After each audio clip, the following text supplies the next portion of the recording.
Hi everyone, it's Christoph Trappe with me today. I'm joined by Jessie States, and she just did a great talk at IBTM World here in Barcelona.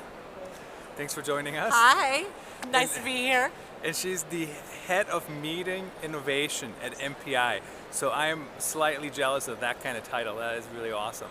So we listened to the talk. So your talk was about how are you prepared? How do you adjust? Yes. I would say on the fly. Yes.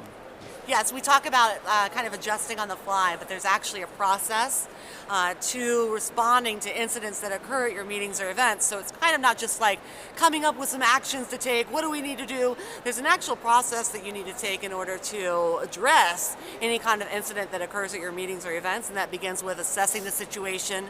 Before you can do anything, you have to know exactly what's going on, or as much information as you possibly can about what's going on.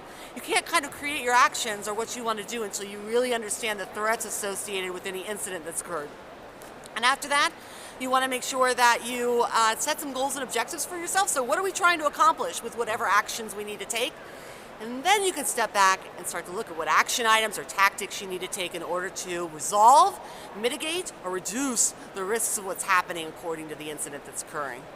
And you have to do that pretty quickly. Sometimes you only have minutes, sometimes you have less than that. So with the meeting planning process, we have months, sometimes we have years if we're lucky, to plan a meeting or event, but planning for an incident has to occur in a mere minute sometimes. And some of the examples you were talking about, they're like the speaker being sick, or speaker not making it, or attendees not making it, or terrorist attack, or a fight on stage. Yes. I've gone to so many conferences, I can't tell you that I've ever seen any of those things.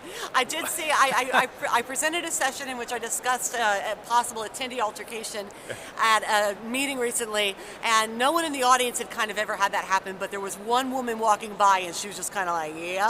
So we think that could never happen at our events, but there are our peers that's already happened to. So how do you get over that hump to be prepared for the things that may or may not happen?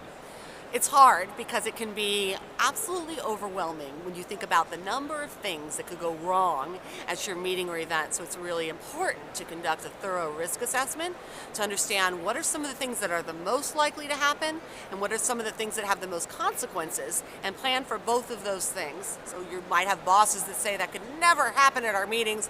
Why are you even talking to me about safety and security? But we always say that until something happens. And what we don't want to do is wait until something happens and not be prepared for it. So it's much better to take appropriate actions ahead of time, to plan for the risks that need to be planned for, and have a really good impromptu planning process for when something goes wrong that you didn't expect. Great. Thank you for the overview. Great session. Appreciate it. Thank you.